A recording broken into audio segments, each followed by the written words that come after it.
When a trauma patient hits the door, every single second counts. But what's the real secret sauce that separates a chaotic resuscitation from a life-saving one?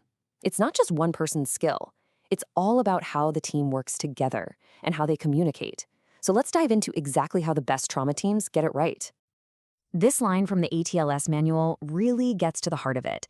The best trauma teams, the ones that move like a single, well-oiled machine, they don't just happen by accident.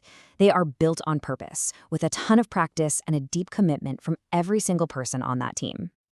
So, to really get a feel for how this all works, we're going to walk through the 6 phases of trauma care. Think of it as a roadmap for a single case, starting way before the patient even arrives and ending long after they've been transferred out. All right, let's kick things off with phase 1, the intentional team.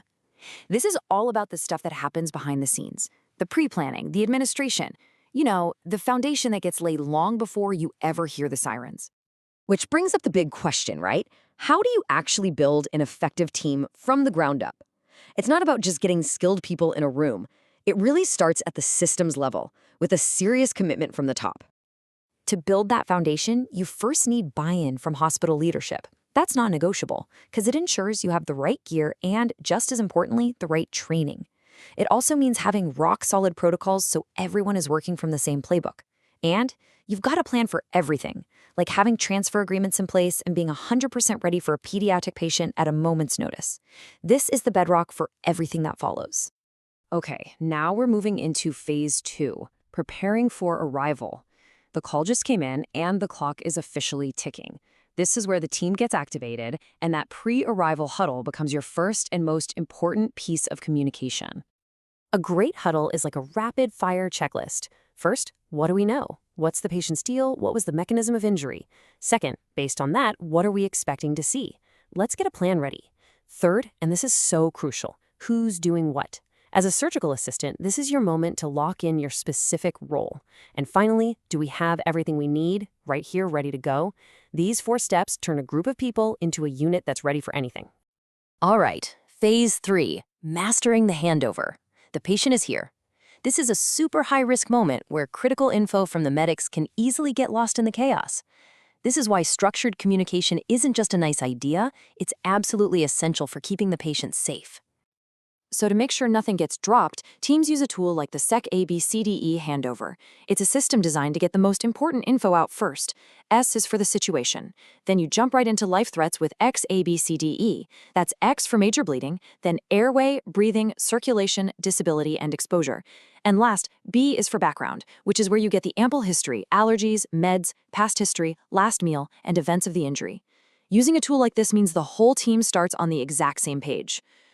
Now we're right in the middle of it. Section 4, teamwork in action. This is the primary survey where everything is happening at once. The team has to pull off complex tasks all at the same time in a pretty intense environment. And what's the goal of all this? It's to create something called a shared mental model. Fancy term, simple idea. It just means that every single person in that room, the team lead, the nurse, you as the surgical assistant, is on the exact same wavelength about the patient's condition, the top priorities, and the game plan. So, how do you build that shared model when things are moving a mile a minute? It's all about active communication. The team leader should be talking through the plan out loud. But just as important is creating a culture where everyone feels like they can and should speak up. If you see something, you say something. And don't forget the power of a quick tactical pause or a timeout, just to get everyone synced up again. And that idea of speaking up brings us right to phase 5, clear communication.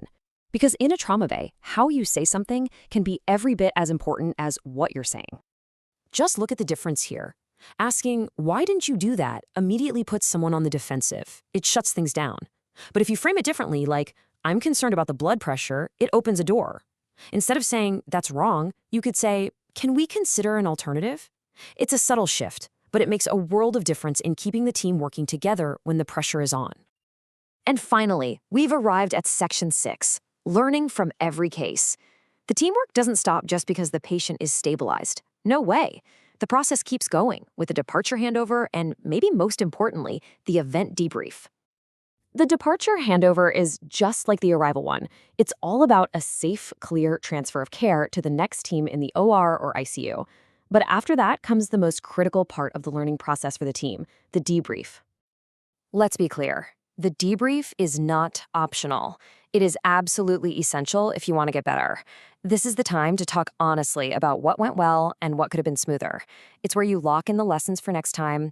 And just as importantly, it's a chance to check in with each other and deal with the emotional weight of the job. So let's end with this thought. The patient is gone, the adrenaline is gone, and the room is quiet. The most important work might be what happens next. The question your team has to ask isn't just, what did we do?